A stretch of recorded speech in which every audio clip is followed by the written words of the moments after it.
예, 고생 많으십니다.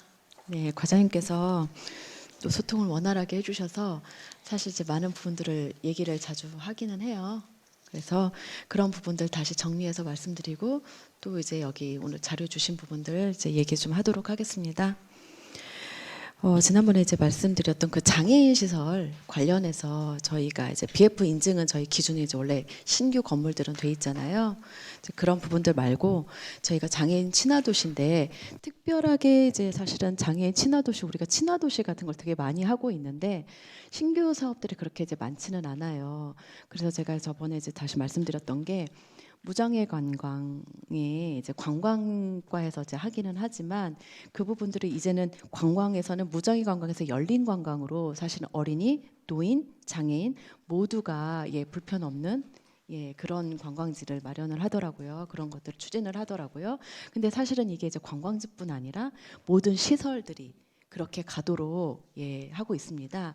이게 시설이니까 뭐 건축과에서 하고 건설과에서 하고 관광과에서 하고 각자 기준에 맞춰서 일을 하지만 그때도 말씀드렸지만 사회복지과에서 그런 약자들 사회적 약자들 특히 노인하고 장애인을 이제 관리하고 있는 우리 사회복지과에서 그런 부분들에 대해서 좀 더 관심을 갖고 그런 기준을 마련하고 좀 함께 도움을 주십사 이제 부탁을 드렸습니다. 그래서 조금 건의하고 싶은 게 그 교보교육재단에서 우리 동네 무장애 지도 이런 것들을 좀 만들더라고요. 그리고 전에 보면은 장애인 협의 단체인가요? 장애인 협의회에선가 자기네 그 가게나 이제 편의시설 조사한 그런 것들이 있잖아요. 그것들을 조금 더 확장시켜 가지고 자체적으로 이제 그런 일반 사기업에서 그런 것들을 만들었는데 나주시도 한번 그런 부분들에 대해서 관심 갖고 좀 독려하고 인식 개선을 하는 차원에서 그런 것들은 좀 어떨까 좀 제안도 해봅니다. 네. 네, 의원님이 말씀해 주신 대로 장애인 친화도시로서 위상이 제대로 설 수 있도록 열심히 해보겠습니다. 네, 감사합니다. 저 장애인 이제 34페이지에 장애인 건강 검진에 대해서 작년에 시정 질문 행감에서 질문들이 이제 들어왔었어요. 그래서 거기에서는 구강 검진에 대해서 이제 말씀을 하셨어요. 장애인들 구강 검진. 실질적으로 이제 구강 검진 외에 장애인 건강 검진 수검률이 어느 정도 될까요?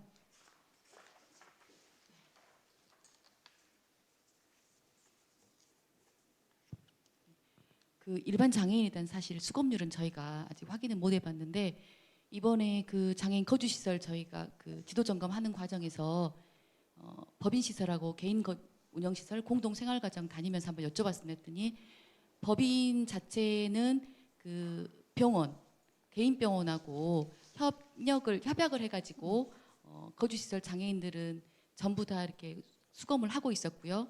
그리고 이제 개인 시설도 마찬가지로 인근 지역에 있는 병원과 협력해서 건강검진을 거주시설 장애인들은 다 하고 있는 걸 확인했는데 일반 제가 장애인에 대한 수검률까지는 저희가 확인을 하지 못한 상황이고 구강검진 같은 경우는 이제 보건소에 작년까지만 해도 법인 시설만 했더라고요. 근데 저희가 작년 행감 때 의원님께서 건의해 주신 내용에 대해서 말씀드리고 확대 부탁드렸더니 올해는 이제 개인 운영 시설까지 불소도포와 구강 그 상태 확인 해주신 것까지 확인했습니다.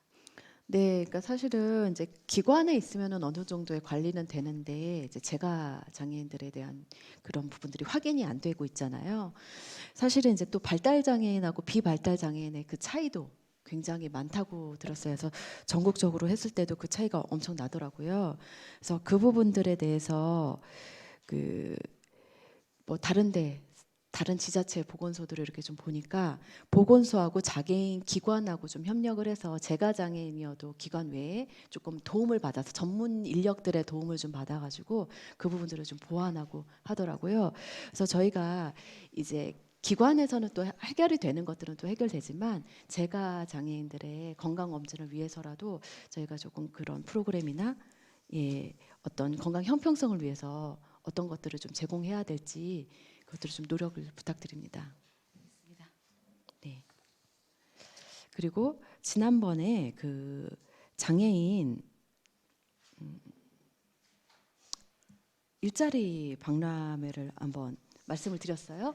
혹시 그 이후에 알아보셨나요? 아, 제가 확인했는데 역시나 이번이 박람회가 이제 도 자체에서 네. 추진한 사업이었고 그러다 보니 1회였다 보니까 그 데이터의 환류가 안 됐습니다. 확인해 보니 뭐 참가한 인원은 뭐 1,000명에 가까웠다고 하는데 어느 시군에서 몇 명이 참가했는지 자료가 사실 나오지 않고 또 해당 그 박람회 현장에서 면접을 실시한 장애인들에 대한 어떤 데이터를 전혀 받지 않은 상황에서 그냥 그 부스에 찾아가서 개인이 어느 시군이라고만 말하고 하는 데도 있었고 그래서 올해 1회에는 데이터 관리가 너무 안 됐다 그래서 저희가 2회 때는 데이터 관리에 좀 신경을 써달라고 저희도 네. 말씀을 드렸습니다. 네, 저희 그 장애인 일자리 현황 저희 이제 계속해서 네네. 발굴하고 계시잖아요. 네. 그 현황은 좀 어떻게 되나요? 수요에 비해서 이제 공급이 어떤지.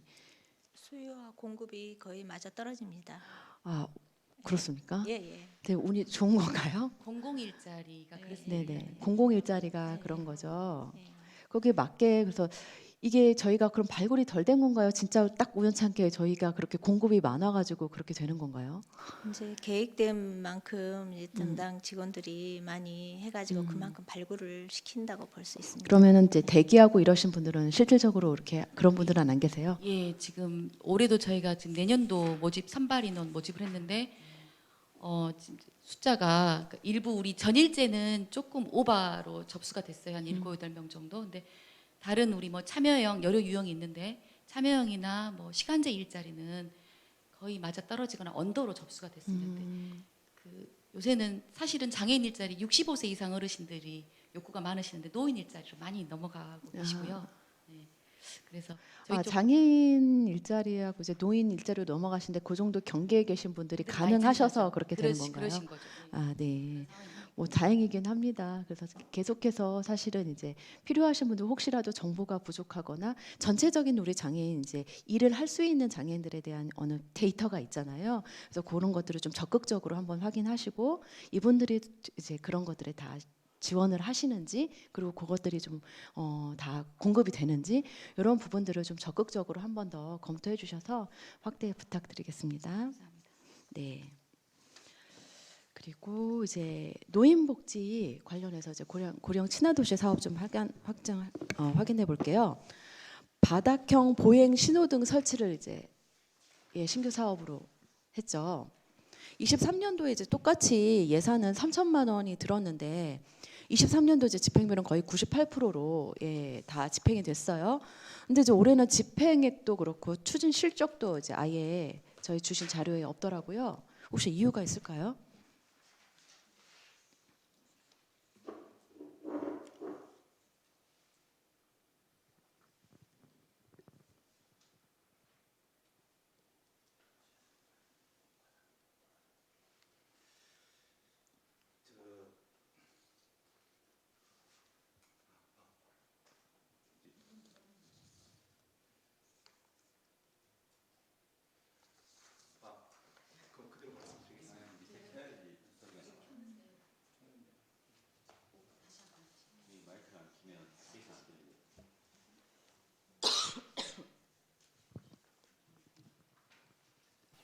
저희 고령 친화도시 연애 상반기, 하반기 이렇게 해서 그 중간 점검을 하고 있어요. 하반기는 이제 결산이고, 그래서 지난 6월인가 그때 한번 중간 점검을 한번 했습니다. 사실 이제 서면으로. 예, 했는데 그러면 아예 지금 실적이 없던데요. 주신 자료에 이번에 받은 자료에 행감 때. 제가 실적은 따로 받아갖고 제출하겠습니다. 예, 그러니까 하긴 하셨다는 거죠? 예, 아니요, 예, 서면으로 확인하다 보니까 정확하게 제출이 안 됐을 수도 있어요. 예, 예. 네. 그래서 저는 이제 좀 궁금한 게 설치 대상지 이제 선정을 23년에는 그 영무 예다음 쪽에 빛가람동에 이제 거기에 설치를 하셨어요. 그래서 저는 이제 궁금했던 게 이게 빛가람동에 이제 일단은 노인 인구가 많기는 해요. 근데 이제 영무 예다음에 앞에를 하셨어요. 그래서 여기를 대상지로 선정을 한 게 어떤 기준에 의해서 어떤 데이터 기반해서 여기를 선정을 하셨는지 이제 조금 궁금하거든요. 사실 나주시에 곳곳에 가다 보면은 많지는 않지만 노인 보호 구역이 좀 있어요. 그래서 이제 그런 것들이 우선이 되지 않고 선정을 했을 때 선정의 이유가 뭔지가 제가 좀 궁금해서요. 우리가 실행 과제를 실행을 하면서 추진 실적을 받으면서 그런 부분을 좀 디테일하게 좀 해야 되는데 이제 우리 그 부서는 실행 부서는 다른 부서이다 보니까 좀 그런 부분이 좀 누락된 것 같아요. 그 부분은 관련 부서에다가 다시 정확하게 알아봐가지고 의원님께 별도로 보고 드리겠습니다. 네, 이제 그 부분에 대해서 잘 모르신다고 하니까 사실은 사회복지과에서 그런 기준이나 이런 어떤 장소까지도 사실 제한을 해주는 게 맞다고 보거든요. 거기는 그냥 설치만 해주는 거지 그렇잖아요. 그래서 요즘에는 노인 보호구역, 어린이 보호구역 이렇게 따로 있는 게 아니라 어린이, 노인 및 장애인 보호구역으로 통합 관리를 하고 있잖아요. 그러면 이제 그런 데가 제일 우선순위가 돼야 되는데 이런 걸 지정조차도 사실은 어떤 우선순위에 대해서 그러니까 데이터에 기반해가지고 우선순위를 정해서 그런 것들을 좀 체계적으로 해야 되는 거라고 저는 생각을 하거든요. 어떻게 생각하시나요? 아주 좋은 생각이십니다. 네, 그래서 제일 많이 걸어 다니는 보행 데이터가 제일 많은 그런 것들을 이제 기반으로 해서 확보해서 해야 되는데 지금 사회복지과에서 이 사업이 어떻게 되는지 모른다고 한다고 하시면 사실은 그런 거 없이 그냥 관련 과에서 자체적으로 임의적으로 선정해서 하시는 거잖아요. 네. 저희가 이제 사업 하나도 할 때 하는 것도 되게 의의가 있지만 의미 있게 제대로 된 곳에 예산이 좀 쓰여지도록 그런 부분들은 명확하게 좀 운영해 주시길 바랍니다. 네, 네. 앞으로 그렇게 하도록 하겠습니다. 그럼 이제 요것도 고령 운전자 운전면허 반납제도도 이제 그때 잠깐 얘기했는데 23년에 3,600만 원 100%를 썼어요. 근데 2024년에는 이제 100% 썼음에도 불구하고 예산이 2천만 원으로 떨어졌거든요. 이 부분에 대한 이유가 있을까요? 이 부분도 관련 부서 알아봐서 네, 그러니까 이게 보고드리겠습니다. 친화도시 네, 사업들이 네, 그래요. 네. 부서에서 직접적으로 네, 사업을 네, 수행하는 네, 게 네. 아니라 계획을 세웠지만 네. 각자 부서마다 다 찢어져서 네. 각자 사업들을 하다 보니까 이걸 취합해서 관리 감독하시기가 조금 네. 힘든 줄 알지만 이것도 이제 마찬가지죠. 사실은 신청자 수가 어떻게 되는지 이제 어르신들에 대한 이동권하고 교통 이동권하고 이제 연결이 되는 거잖아요. 그러면은 이게 교통행정과에서는 사실은 그냥 신청받는 분들을 해주면 그만인데 우리는 이제 이걸 가지고 해서 데이터를 이걸 했을 때 효과가 어느 정도 있는지 그리고 이분들이 뭐가 불편해하는지 뭘 원하는지 이런 데이터를 조사를 해서 그분들의 이제 또 만족도를 높여드리고 더 많이 하실 수 있도록 어쨌든 간에 고령 운전자들이 운전을 하는 것 자체는 본인들에게도 또 시민들에게도 안전에 대해서 좀 문제가 있는 거잖아요. 이거는 뭐 우리 시뿐만이 아니라 그거는 증명된 것들이라 그러면은 거기에 대한 좀 고민들을 많이 좀 해주셔야 될 것 같거든요. 다른 데를 보면은 성남시 같은 경우에는 이제 성남 사랑 상품권도 지급을 해요. 우리랑 이제 똑같이 비슷하게.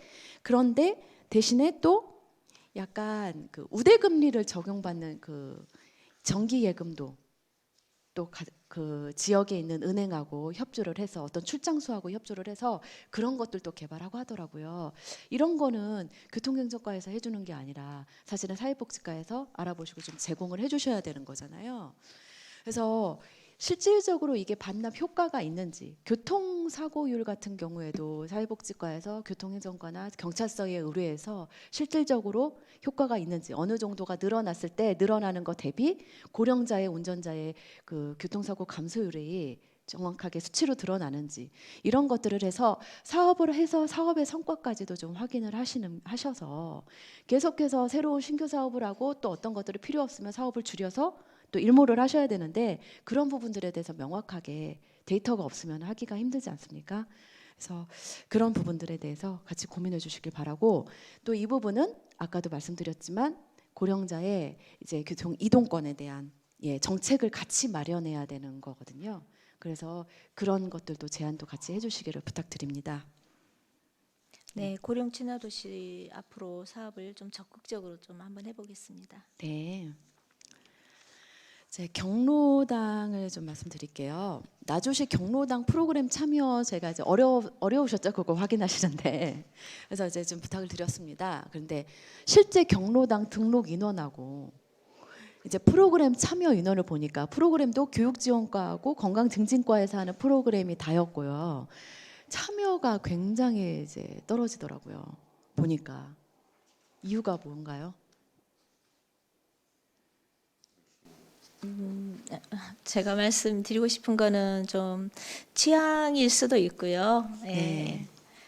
일단은 경로당이 등록된 어르신들은 거의 많이 숫자와 다르지 않다는 거 말씀드리고 싶고요. 우리가 몇 번에 의해서 다시 그 숫자로 인해서 주부식비나 운영비가 지원되기 때문에 하지만 좀 적극적으로 앞으로 그 부분도 프로그램도 참여할 수 있도록 한번 해보겠습니다.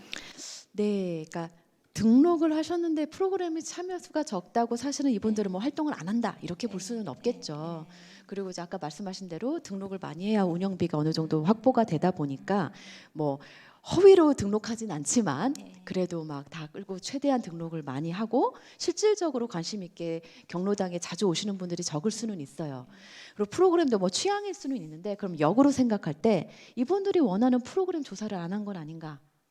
저는 이제 이렇게 생각이 드는 거죠. 우리가 아까도 방금 스마트 경로당이 됐단 말이죠. 근데 스마트 경로당도 어쨌든 프로그램이거든요. 예, 뭔가를 키오스크를 가르쳐드리고 어떤 스마트 프로그램이나 아니면 어떤 이제 장비를 설치해서 그것들을 이제 또 해볼 수 있도록 도와드리는 건데 그것도 와서 하지 않으시면 아무 의미가 없는 거잖아요. 근데 우리는 자체적으로 스마트 경로당 조사하지 않고 이것들을 원하는지 어쩌는지 조사하지 않고 어쨌든 우리는 그냥 공모사업에 해서 지원을 한단 말입니다. 이런 부분들이 저희는 좀 이제 거꾸로 되지 않았나. 그러면 만족도 조사라든가 니즈를 확인을 해야 되는데 이제 그런 것들이 좀 안 되는 거예요.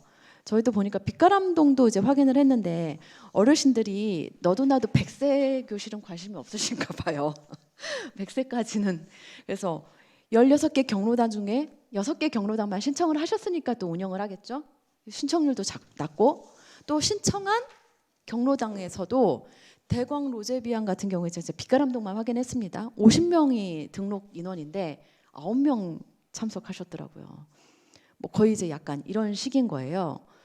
그래서 이런 게 참여율이 저조하면 사실은 원인은 분석하고 여기에 조금 달라져야 된다고 생각을 하거든요. 그리고 치매 예방 프로그램도 사실은 빛가람동 LH 5, 6단지만 하는 거예요.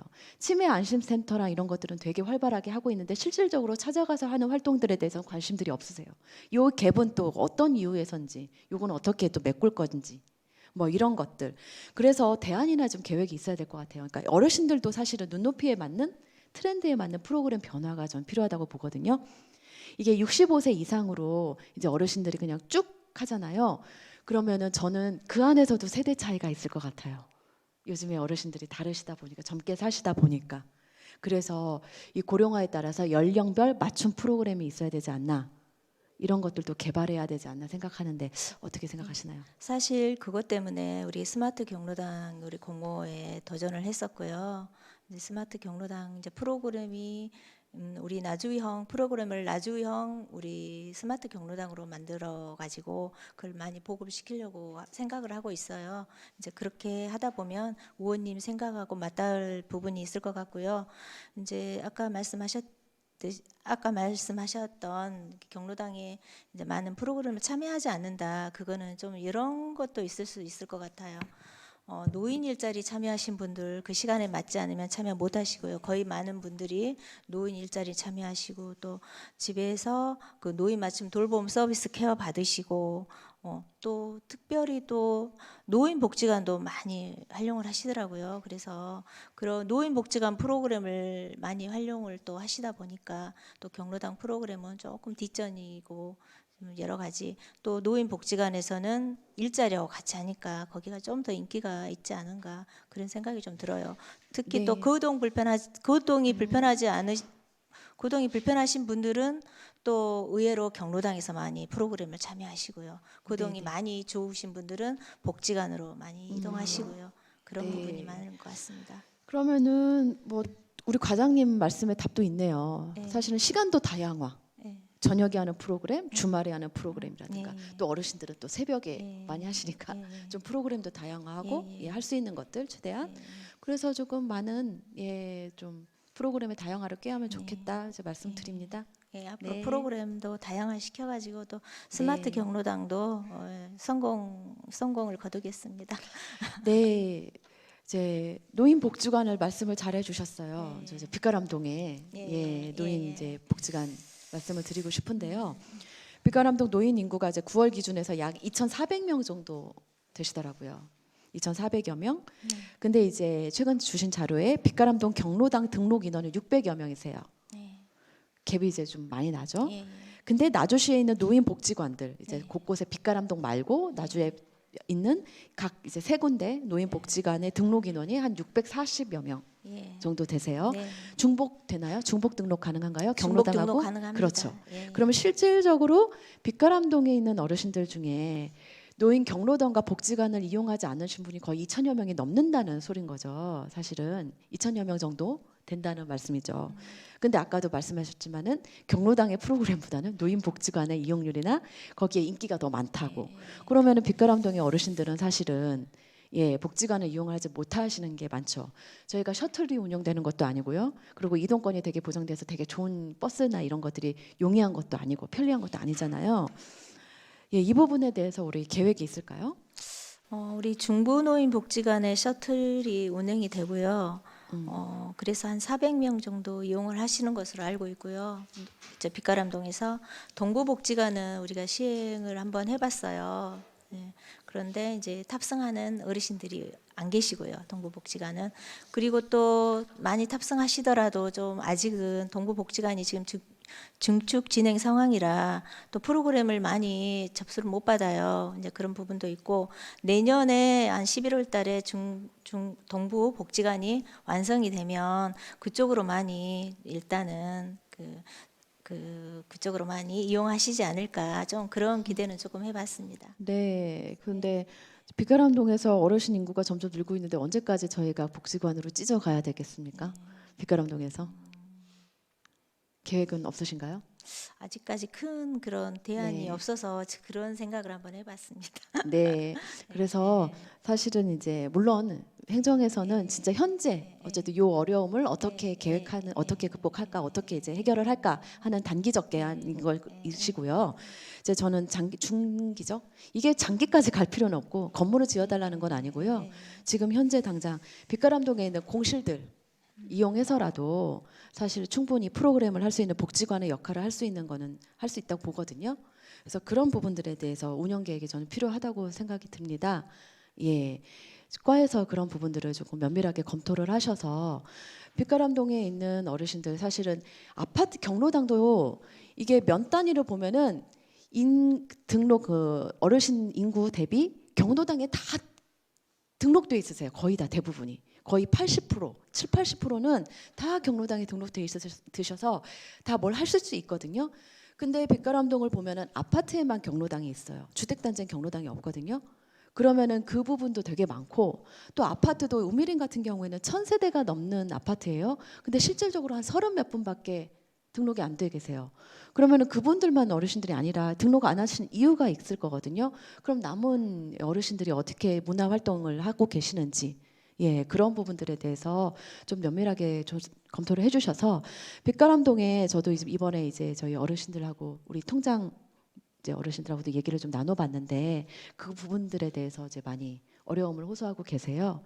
그래서 빛가람동의 노인복지관 그래서 신설 건립은 하지 않더라도 공실을 이용한 그 계획을 한번 잡아주시면 좋겠습니다. 예, 한번 중장기적으로 검토해 보겠습니다. 네. 이제 마지막으로 저희 사회복지시설 나주시가 사실은 이제 위탁 시설이나 아니면 사무위탁 기관, 사무위탁을 주는 기관 내에서의 갈등들이 좀 잦아요. 내부적인. 그래서 작년에도 우리가 이제 사회복지시설 관련해서 그런 문제들이 있었잖아요. 혹시 지금도 이제 그런 것들이 있을까요? 갈등이나 민원? 지금은 그런 민원은 없습니다. 네, 뭐 이제 있었다가 어쨌든 해결이 됐나요? 네. 예, 그 부분들은 예. 네, 그래서 계속해서 보면은 그 문제들의 원인들이 보면은 이제 내부적으로 관리자, 운영 관리자하고 종사자들하고의 소통이나 그 미묘한 그 감정적인 부분들 때문에 문제가 돼서 그게 곰고 골마서 나중에 터질 때 이제 갖고 오다 보니까 이것들을 처리하는 데 좀 어려움이 많더라고요. 그래서 그런 부분들 좀 정기적으로 관심 갖고 예, 한번 들여다봐 주시고요.